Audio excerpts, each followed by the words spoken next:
Bonjour à tous, merci d'être venus. Nous sommes réunis pour parler avec un monsieur qui s'appelle Jason Latour, qui est ici, présent, qui est un scénariste inspiré. Je ne veux pas lui dire génial enfin, devant lui, mais qui est quelqu'un de très appréciable, et qui est aussi un dessinateur, on va le voir, largement énergique. Thank you. Juste une petite chose, on va pas partir loin, ça va être un voyage à peu près d'un peu plus d'une heure. L'équipe technique est très bien, on n'aura pas Stewart avec des plateaux repas, mais si vous pouviez couper vos téléphones, ou les mettre en mode avion justement, qu'on n'ait pas le coup de la sonnerie, on survivra, mais c'est toujours un peu désagréable. Ok, première question peut-être pour se mettre en bouche. Jason, on sait de la préface de Sultan Bastard que vous avez un rapport assez particulier avec le Sud, avec même les choses que vous avez pu lire dans les comics et qui correspondaient à une image de New York. Donc, qu'est-ce qui vous a amené finalement à bouger et à progresser vers ce monde de l'édition qui peut-être vous ressemblait pas au début?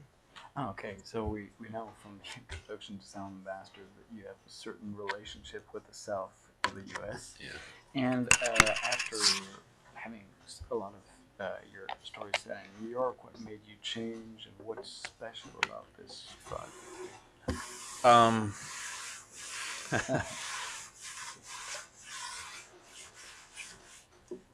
Well, I think for both Jason and Aaron and myself, we grew up in a place where not a lot of stories in comics are set, but we were both people that grew up loving comic books.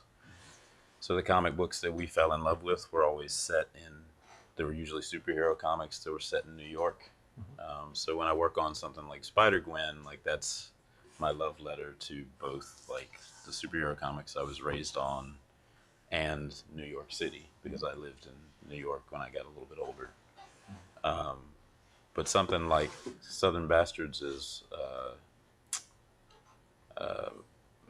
on some level our effort to include the South in comics, and on another level our sort of commentary on what it's like to be a Southerner just in general, like in a grander sense. Donc en effet, c'est vrai que moi, là, quand j'ai grandi et que je lisais des comics, le Sud ne figurait pas comme décor essentiel, le Sud des États-Unis comme décor essentiel des comics. Ceux que je lisais, c'est-à-dire en général des comics de super-héros, se pas déroulé à New York, donc voilà, c'était vraiment pas un territoire qui était utilisé comme décor, comme toile de fond. Quand j'ai fait mon Spider-Gwen, c'était mon hommage à ces BD que j'aimais dans l'enfance et à New York et tout. Mais pour Sound Bastards, là, c'était justement une manière pour Jason Aaron et moi d'inclure le Sud dans le monde de la bande dessinée, des comics, et de régler des... Enfin, c'est pas régler des comptes, c'est pas exactement le mot. C'est de se confronter à une histoire plus personnelle, puisque pour ceux qui ne l'ont pas lu, les deux auteurs sont du Sud. Voilà. Donc c'est important de le dire. J'ai juste peut-être un petit trou, une question à vous poser. Tout le monde est à peu près au courant de ce que fait ce monsieur, ou il faut peut-être faire un petit récapitulatif des séries quand on parle de Spider-Gwen et de Sultan Bastard? Oui, on sait, ou oui, il faut faire un petit récapitulatif. Sultan Bastard que vous voyez ici, et sur le... Ça, c'est la version américaine, désolé. C'est une bande dessinée que Jason dessine, qui est scénarisée par une autre personne. Et il est par ailleurs, son projet mainstream aux États-Unis en ce moment, c'est Spider-Gwen, qui est une réalité alternative où Gwen Stacy a survécu et est devenue la Spider-Héroïne à la place de Peter Parker, qui a un succès, on reviendra tout à l'heure, qui a un succès énorme aux États-Unis. Bien mérité. Par rapport à ce qu'on vient de dire, il y a quelque chose que je me posais aussi en lisant cette bande dessinée, Sultan Bastard, c'est les comics ont souvent un sens de la verticalité. Justement, c'est souvent à New York, souvent dans des grandes villes, il y a souvent des immeubles, donc il y a une certaine narration en hauteur. Et là, d'un seul coup, on est dans quelque chose qui est pratiquement rural. Donc ça veut dire que les espaces sont beaucoup plus verticaux. Donc est-ce que c'est quelque chose que vous gérez, vous, consciemment, quand vous dessinez une planche de Sultan Bastard? In the world of comics, because a lot of the action takes place in cities which are vertical, such as New York, with a lot of towers, skyscrapers, etc. There's a certain management and layout and etc. of space, because a lot of vertical spaces, a lot of skyscrapers. Whereas in Southern Bastards, we're in a rural community, and so space is horizontal. Does this mean another type of narrative of storytelling that you have to adapt also the That's layout? an interesting question. Thank you. Not consciously. I try not to. My approach to laying out comics is always more of a meditation on what the story is. I try not to allow the form to dictate how I tell the story. So what I will typically, the way that I will compose a page is largely based on my understanding of the script first and foremost. So I don't try to approach it from a standpoint of geometry. So that's a very interesting idea, but that would be something that I would probably arrive at intuitively. Donc consciemment, en fait, non. Quand je dessine une histoire, donc je m'en tiens aux indications du scénario et à ce qu'il faut faire passer comme intention, comme émotion et autres. Et donc la forme ne prévaut pas sur en tout cas bien consciemment en tout cas, sur le contenu, ce qui fait que je ne raisonne pas dans mes découpages en termes géométriques. Voilà, je ne suis pas en train de penser, voilà, ça se passe à tel endroit, donc il faut que ce soit des cases en widescreen. Mais en fait, effectivement, il est possible que je sois arrivé, qu'il y ait eu des adaptations, mais inconscientes, par rapport à effectivement le fait que là, on est dans des espaces plats. Mais autrement, c'est d'abord l'histoire qui prévaut.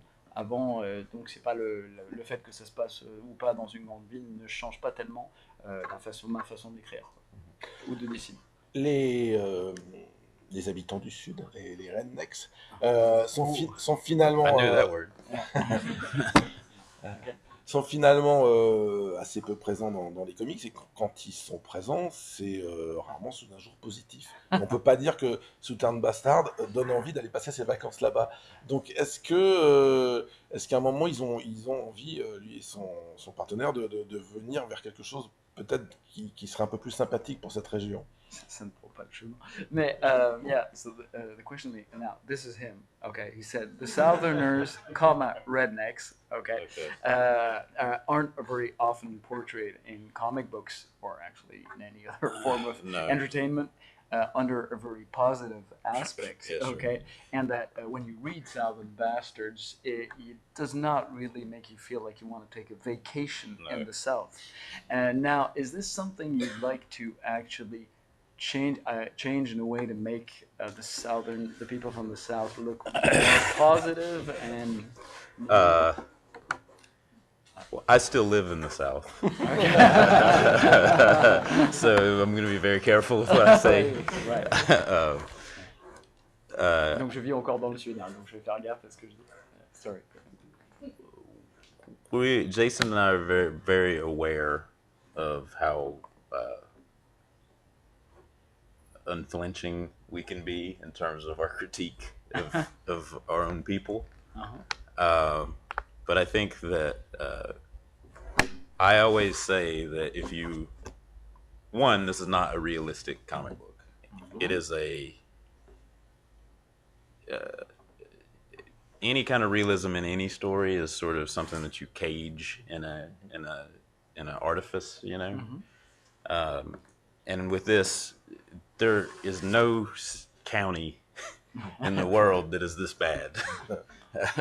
But it is possible that if all these, we've drawn we've kind of composited a town based on like a lot of different places that had one aspect of this going on here or there. So this is kind of our presentation of like if all the forces of the storm confluenced, this is a potential situation that could exist. So in a way, it's a little bit of a satire, like in a way, but it's also a very pointed critique. Sure. And what the thing that I say that is the most positive thing about the book is that if you did enjoy it, 2 Southerners made it. So therefore, like, not everything about the South is terrible. Okay. Alors, en fait, c'est vrai qu'on est très conscient, Jason Aaron et moi, du fait, on nous l'a dit, enfin, c'est une critique qui revient de manière assez permanente, qu'on a un petit peu la dent dure contre nos compatriotes du Sud. Mais il faut savoir que là, ce n'est pas une bande dessinée réaliste. C'est aucun comté du Sud n'est aussi mal peuplé, enfin ça se passe aussi mal que ça, mais aussi un nid de perversion pareil. On a simplement fait une compilation de tout ce qu'on pouvait trouver de pire et on l'a réuni à cet endroit, ce qui fait qu'en fait c'est une forme de satire. Voilà. Cela étant dit, la chose la plus positive qu'on puisse dire sur ce livre, c'est que même si le Sud y est montré d'une manière donc pas spécialement réaliste, mais pas spécialement positive non plus, il faut quand même savoir que ce sont 2 sudistes qui l'ont écrit donc, et dessiné. Donc, voilà. Pour peut-être un peu mettre tout le monde up-to-date dans ce qui se passe, et sans non plus dévoiler l'histoire, parce que c'est une histoire qui a beaucoup de tiroirs au fur et à mesure qu'on avance dans les albums. Le premier arc raconte le retour au pays du personnage qu'on voit à l'image, qui vient régler les affaires de sa famille, qui retombe dans plein d'embrouilles, et en fait, les 2-3 jours qu'il pensait passer dans cette petite ville vont dégénérer et vont devenir une grosse galère. Il y a quelque chose, effectivement, de caricatural, non seulement dans le dessin, mais dans le scénario, qui, moi, me fait aussi un peu penser par moments à du Lynch, du David Lynch. Oh, then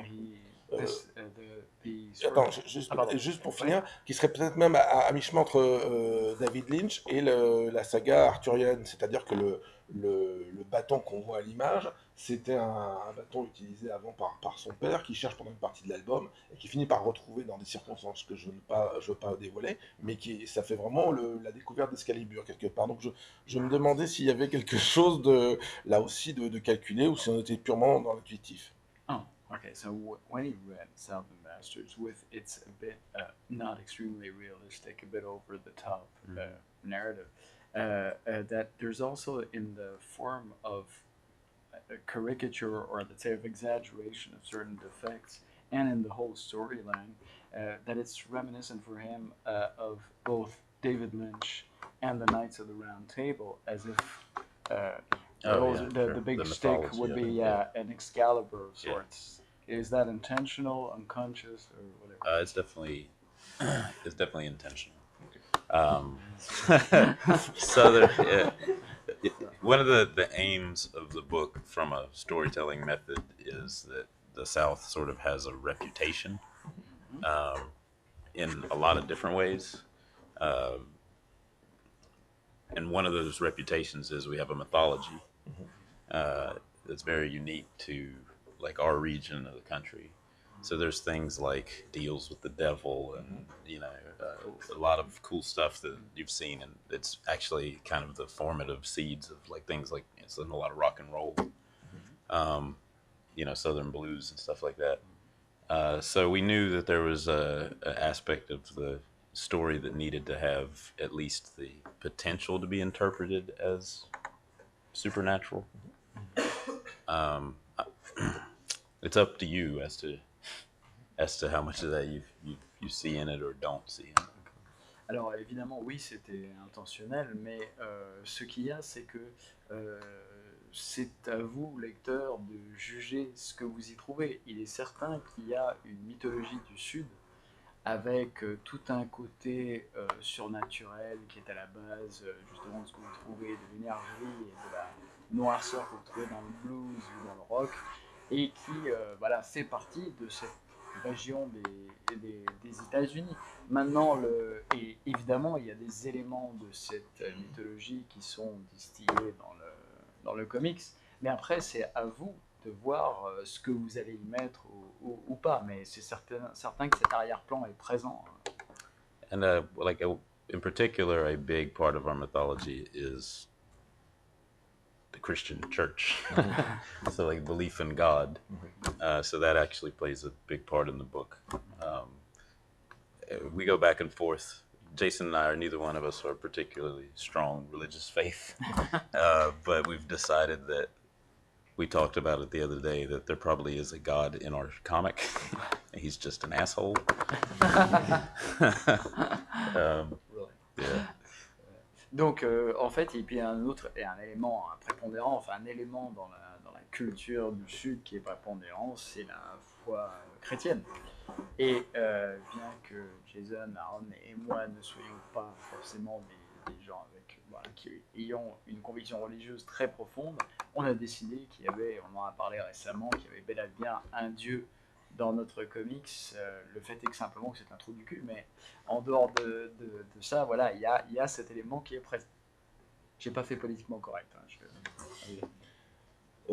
Sur les choix graphiques de cette bande dessinée, on peut remarquer donc cette image finalement elle est dans la tonalité de couleur qui est dans la plupart des scènes de Sultan Bastard. À part deux situations, alors on l'a vu dans l'image avant, c'est que toutes les scènes qui concernent le sport ont une dominante rouge, et les scènes qui correspondent aussi au passage du flashback dans le Vietnam, c'est-à-dire que le héros du premier album se souvient de son passage au Vietnam, et on a un peu cette dominante rouge. Donc, pourquoi ce parti pris peut-être? Why these choices? Why do you choose these limited palettes of colors for some scenes? There's a lot of reasons. One is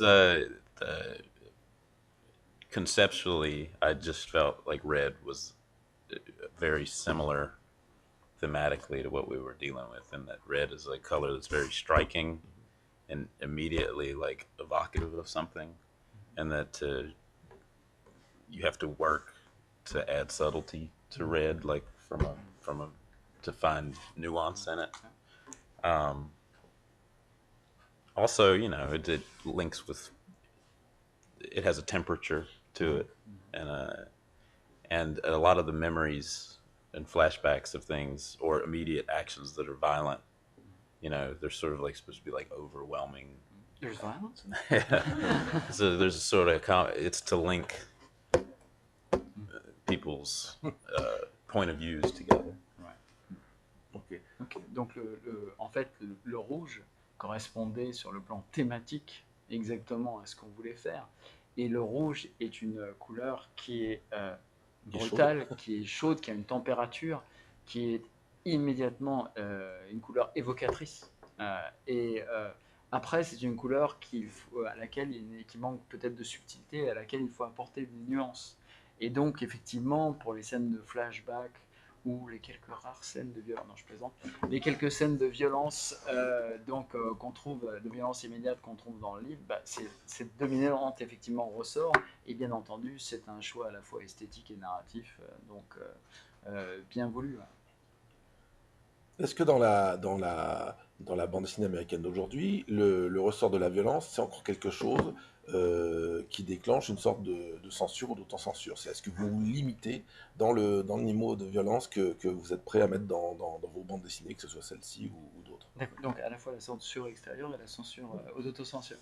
Okay, so in American comics today, is violence still an issue? And do you either externally get censored, or do you practice a form of auto-censorship? Do you limit yourself in violence? I would rather be tempted to say no, but anyway, up to you. I think that the world is unfortunately, like very violent inherently. So when we depict violence in the stories that we write or draw, I think we have a responsibility to show consequences. So I think that what separates, hopefully, our comic from things that are a little more pulpy is that the characters who live and die in our comic or who commit violence, it actually has repercussions, whether those are immediate or whether they start sort of a trickle effect, but they have very real consequences to their violence.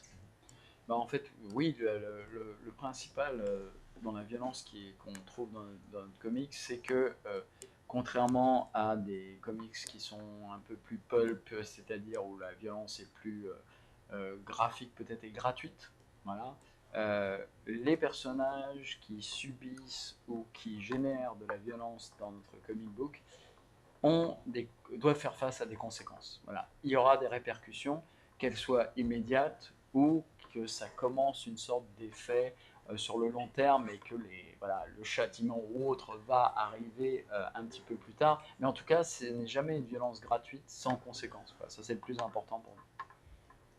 Okay. Dans cette planche, on a un bon exemple de votre découpage, de la gestion de l'action.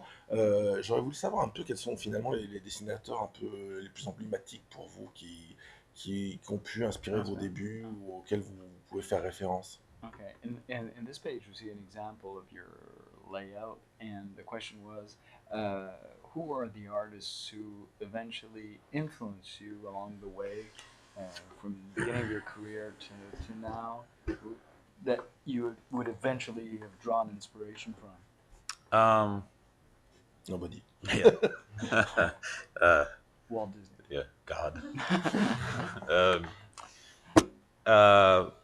I was very fortunate growing up that I have a comics convention in my backyard once a year.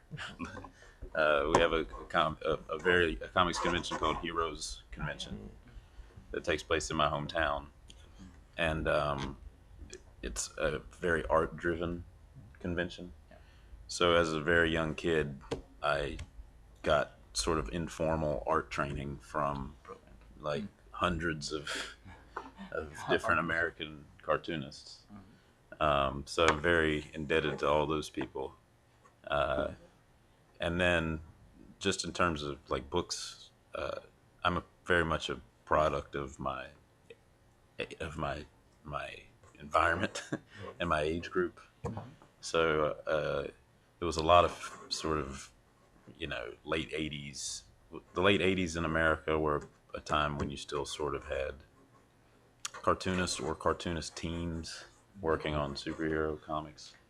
So like people like Frank Miller and Mignola and Mazzucchelli and Walt Simonson, people like that. Donc bah, en fait quand j'ai... Jack Kirby. Donc là où j'ai grandi, en fait, j'ai eu la chance d'être exposé très tôt aux comics, étant donné que j'avais quasiment une convention à 2 pâtés de maison, donc c'était fantastique et j'ai bénéficié d'une sorte de formation informelle en comics de centaines de dessinateurs de BD, tous plus brillants les uns que les autres. Donc ça a été une grande chance. La deuxième chose, en termes de livres eux-mêmes, bah, je suis fortement un produit de mon environnement et de mon époque. Donc les années 80 avec des gens comme Walt Simonson, Frank Miller, Jack Kirby, un petit débutant. Qui est-ce qu'il y avait d'autre? J'en ai raté un, I missed one. Simonson. Je l'ai dit, Mignola, Mazzucchelli. Et David Mazzucchelli, oui, bien sûr. Donc ça a été des influences, oui, majeures, bien sûr. Comment avez-vous franchi le pas? Comment êtes-vous vraiment entré dans l'industrie des comics? So how did you actually cross the threshold from amateur to professional? Have I crossed that first threshold? Gone beyond. Well, it was, I almost gave up. J'ai failli abandonner. You ever seen the movie Cool Hand Luke? Ouais. Luc la main froide, Ouais. avec Paul Newman, le film. It's the joke me and some of my friends say is you just have to be Cool Hand Luke. You keep getting hit in the face and you keep getting back up. Le principe, donc, dans Luc la main froide, qui est interprété par Paul Newman, Too c'est dumb qu'en to fait, stay down. voilà, il faut se prendre des coups et vous êtes trop bête pour rester couché. Donc l'idée, c'est de se prendre des coups, se relever, se prendre des coups, se relever. Donc j'ai failli abandonner donc, dans le monde du comics. The American comics market is very strange politically right now. It's so the joke is always that the way that you find in, as soon as somebody finds a way in, they seal up the entrance. So at the time that I began like seriously pursuing like actually getting work printed, I had been trying to draw comics for like decades. But when I got really serious about it, the path that I took was at the time was that you would do Image was a very different company. So a lot of people would do an Image book in hopes of getting to work at Marvel. Right. And so at that point, and then the whole plan was is you would work at Image, then go to work at Marvel, and then come back and do another Image book. And that's essentially what I did. You do a small creator-owned project that leads to getting paid to do it, and then you build your name working on Marvel or DC stuff, and then you come back and create your own book. Donc l'idée, en ce moment, l'industrie du comics américain est politiquement étrange, c'est-à-dire que quand vous arrivez à entrer dans le monde professionnel, dans le circuit du comics, eh bien, en fait, là, ils ont tendance à fermer et sceller la porte derrière vous, quoi. Donc, c'est assez compliqué.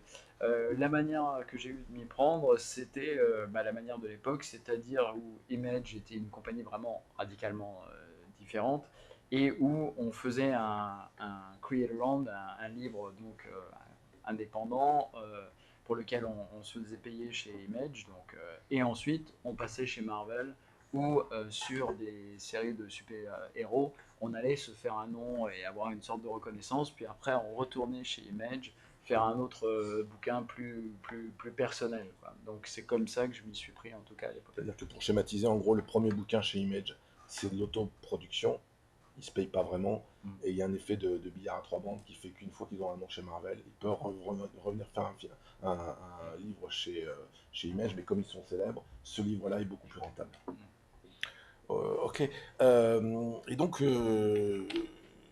moi, je me souviens de ce qui est sans doute votre première exposition au public mainstream, donc dans vos premiers projets de scénariste chez Marvel, avec des choses comme Winter Soldier, où vous avez eu quelque part le boulot le plus dur, puisqu'il fallait passer derrière un Ed Brubaker. Donc, de la même manière, il a fallu passer derrière Jason Aaron, votre compère de Southern Bastard, sur Wolverine X-Men. Donc, comment vous avez vécu d'être repreneur de ces séries? Well, that in your first works as a writer, you had to follow Ed Brubaker on Winter Soldier.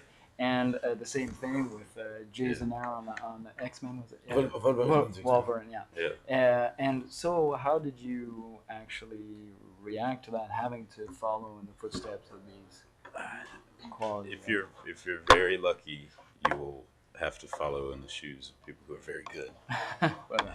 Si vous avez beaucoup de chance, justement, c'est de pouvoir suivre les traces des gens qui sont très très bons en l'occurrence. It's like someone has to, I mean, to use a bad sports analogy, like someone has to play the position. So someone eventually is going to have to do that job. And if you were given a job that someone did well, that means that somebody believes you can do it well. Voilà. Donc c'est exactement comme dans une analogie sportive, qui est que vous devez occuper un poste. Là, je pense qu'il fait référence notamment au foot américain qui est très présent dans le livre, mais si vous prenez le rugby, c'est exactement la même chose, vous jouez arrière, vous jouez pilier, et donc du coup, s'il y a eu quelqu'un qui était vraiment très bon avant vous, c'est qu'on estime que vous êtes capable de tenir la place comme il l'a fait au moins aussi bien. And you just try to learn not to be afraid of failing. Et donc, il faut apprendre à ne pas avoir la peur de l'échec. Because I've failed a lot. J'ai beaucoup échoué. Moi, je me souviens par exemple, de mon expérience de lecteur sur Winter Soldier, où je m'attendais à détester, forcément, puisque ce n'était pas le créateur du personnage, et j'ai été superbement surpris par cette reprise de Winter Soldier. Et dans la pratique, il me semble que c'était une série qui reposait beaucoup sur l'après-guerre froide, ou sur l'image de la guerre froide, avant qu'il la reprenne. Et lui, on a fait quelque chose qui était beaucoup plus orienté vers l'espionnage industriel. Donc, est-ce que là aussi, c'était une volonté de changer un peu l'ordre de la menace? Okay. You're saying that his own experience as reader of Winter Soldier, when Ed Brubaker finished his run and that you took over, he was expecting to hate it because it wasn't the creator of the series. So a lot of people felt it. Yeah, so you're about to be stoned. But the fact is that he was agreeably surprised. And that what he noted also is that during the Brubaker run, it was really oriented on post-Cold War era. And this kind of themes, and that you took it rather towards industrial espionage. Was this something that you wanted to do to eventually separate yourself or change, not redo what Brubaker had done? Yeah, I really have a lot of respect for what Ed built, but I had the benefit of like looking at everything he'd done, you know, from outside of having built it, and I just noticed time and again that he would a lot of Bucky's villains, or the Winter Soldier villains, would be people from his past. So it was a very conscious choice to try and build a character for the future, like a character that maybe had its seeds in Bucky's past, but was brand new and had an eye towards almost sci-fi concerns. But yes, that was a very conscious way of like trying to like say, well, this is our version of it, as opposed to you're not going to be as good at being Ed as Ed is at being Ed. Oui, effectivement, c'était un choix conscient. On ne peut pas être aussi bon en train de faire du Ed Brubaker que Ed Brubaker ne peut le faire. Donc voilà. Et effectivement, c'était un choix conscient. Et alors, j'ai énormément d'admiration pour le travail d'Ed Brubaker. Mais ça partait en fait d'un constat que tous les ennemis de Bucky dans Winter Soldier, dans sa version, étaient des ennemis qui venaient du passé. Et ça me paraissait intéressant de créer un super vilain qui soit peut-être éventuellement qui ait des racines dans le passé, mais qui soit vraiment un ennemi du présent et même du futur, et quasiment dans une forme d'anticipation qui allait vers la science-fiction. Donc voilà, c'était ça. Pour dire, voilà, vous avez eu la version d'Ed Brubaker, voici la nôtre, effectivement, pour faire la différence. Et comment vous définiriez alors votre différence sur les Wolverine and the X-Men?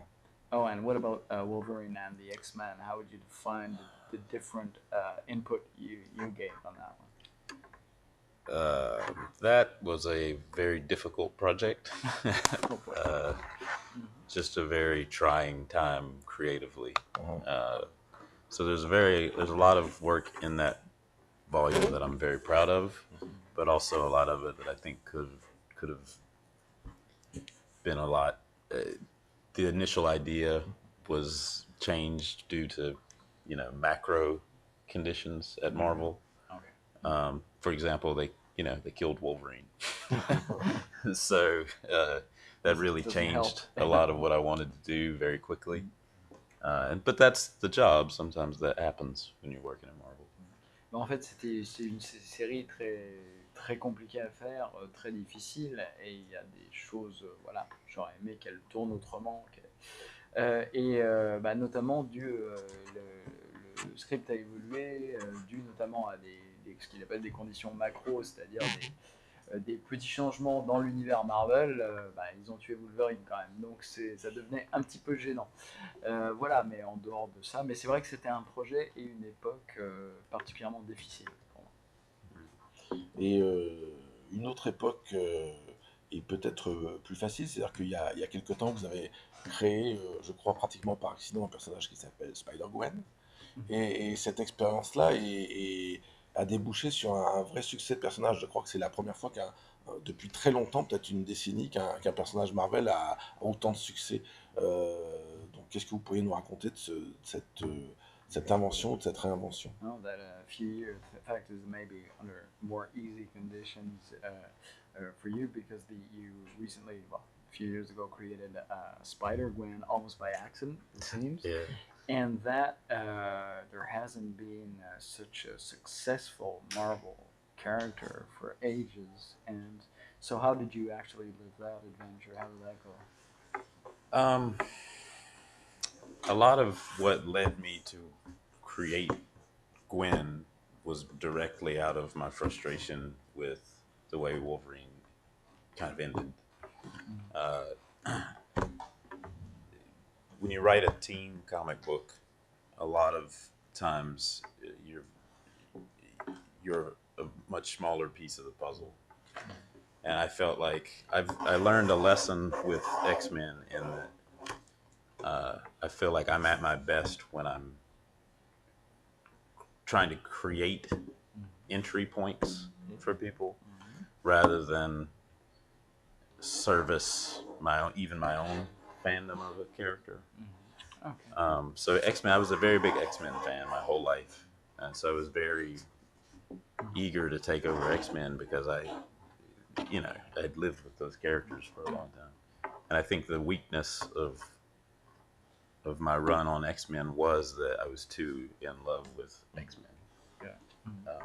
So Gwen was a very concerted effort to try something fresh, like to try and shake up every preconceived notion I had about myself and about what I liked, but at the same time do something that was very personal. Okay.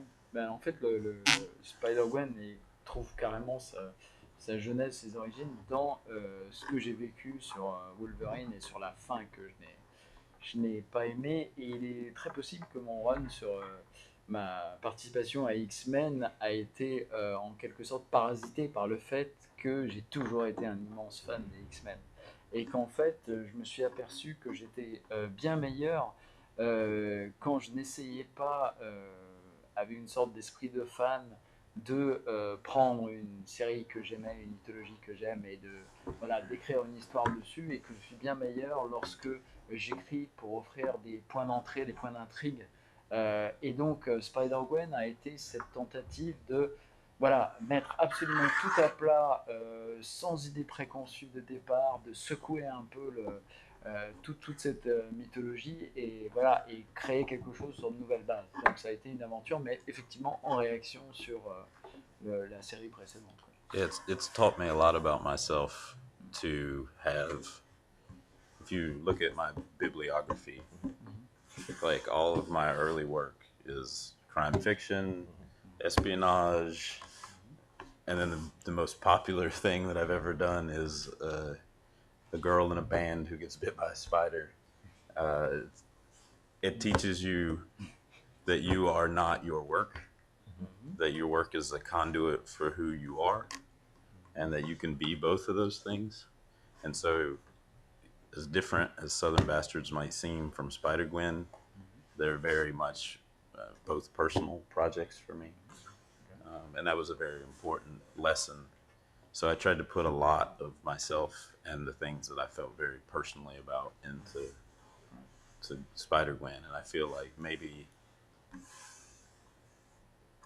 think that set the conditions for why we were able to catch that lightning. Yeah. En fait, si vous regardez ma bibliographie, le début de ma carrière, quasiment tous mes premiers travaux, ça a été du noir, de l'espionnage industriel, du crime, etc. Et c'est amusant de voir que mon plus gros succès, en fait, vient d'une fille dans un groupe de rock qui se fait piquer par une araignée. Mais en fait, est aussi éloigné que Southern Bastards puisse sembler de Spider-Gwen, ce qui fait le pont entre les deux, c'est que on ne se résume pas forcément à la somme de son travail, et qu'en fait, ce sont deux bouquins dans lesquels j'ai vraiment injecté beaucoup de moi-même. Voilà. Donc, plutôt que ce qui était dit tout à l'heure, plutôt que de suivre ce qui est déjà existant et d'essayer d'adapter, de donner un point de vue, bah, c'est au contraire partir de moi, de ce que j'ai envie de raconter, de faire passer comme émotion, que ce soit voilà, du super-héroïque avec le Spider-Gwen, ou que ce soit là, du noir comme dans Southern Master. C'est ça, c'est ce côté personnel qui permet voilà, de ressortir dans le bouquin. So that means, so the book started as an assignment, which was create a spider character. And where it became personal was that I had to challenge my own preconceived notions of like things that as a child I was told, like as a reader of comics, you're not supposed to do. Like it's not supposed to be a goofy, a fun, light superhero. It's not, Gwen Stacy's supposed to stay dead.